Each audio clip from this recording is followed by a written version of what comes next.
Welcome to Shadowork Canyon.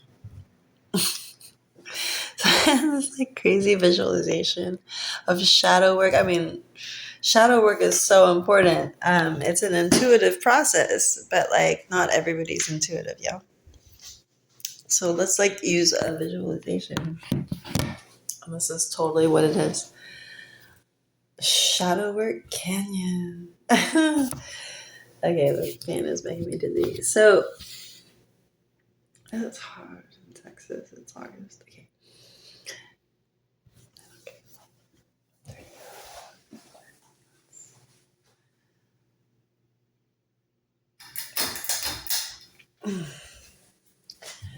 You step into the canyon. You're like, all right, it's time for a hike. Okay, I'm here. I made it. I drove all the way to the gosh darn canyon, and we're we got. I can't swear anymore. And and here we are. Okay, what do we want to do? All right, we have a plan. We have a plan, but like a lot of times as humans, like we've been programmed, the plan is to go in a straight line, right? Okay, so we can't do a straight line if we're doing shadow work. The straight line, if it does happen, is like straight down. Like you just keep falling down.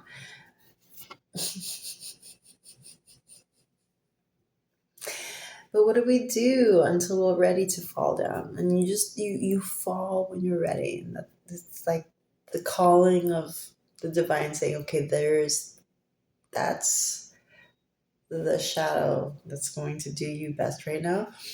So you just explore, yeah? You like drop into the canyon. Here we go. You have to decide to like descend, and then you like check out your scenery.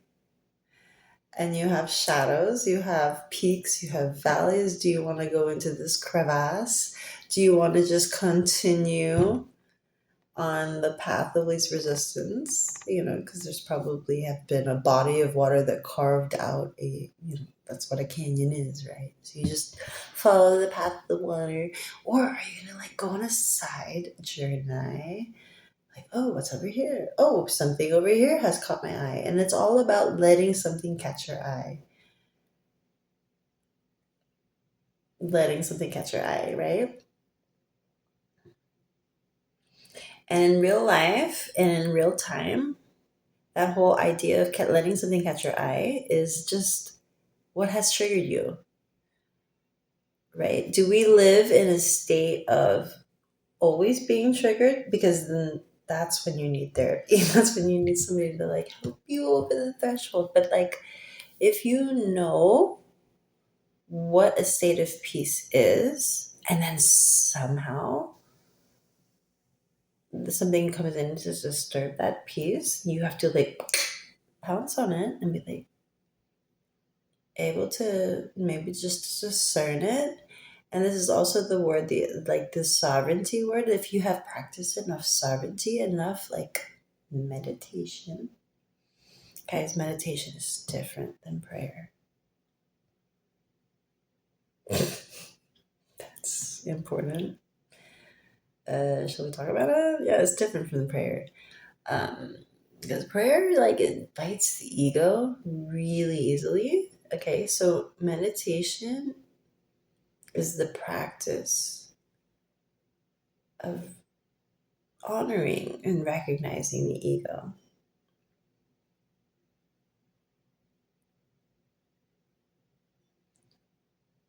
Prayer is weird because you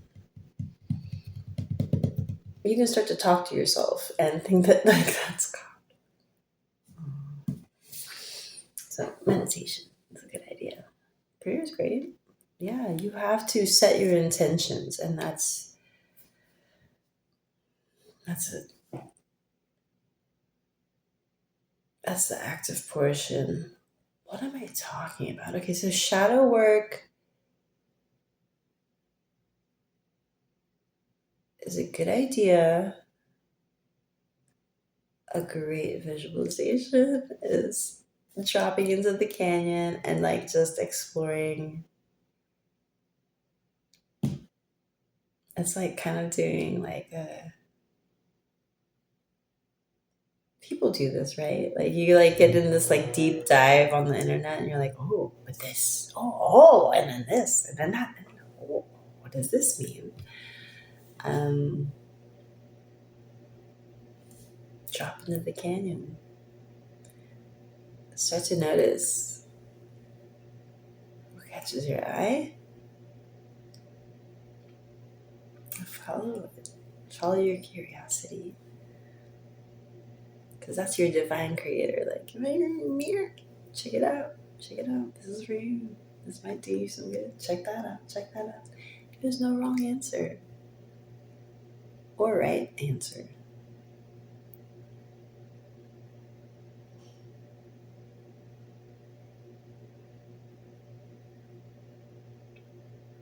Embarking on a journey with God in like that mystery of faith style. Wandering. Exploring the mystery of faith. Wandering. Not knowing where you're going.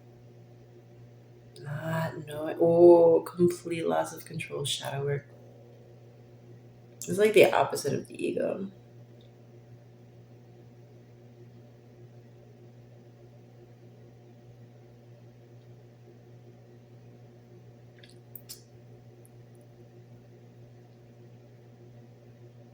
I think a lot of times we mix up control with discernment. Discernment is very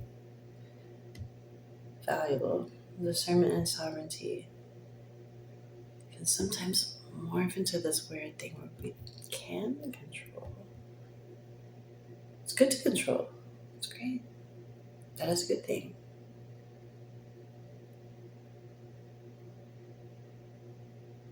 There's a version of control that can liberate you and others.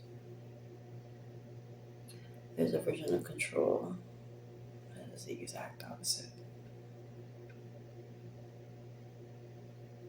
Constantly practicing discernment, constantly committing to commune with God and allowing that, my eyes, and allowing that conduit to stay open. That takes practice, and that's why humans should continue to reach for God, nirvana, X on myself, that the polishing of the mirror until there's no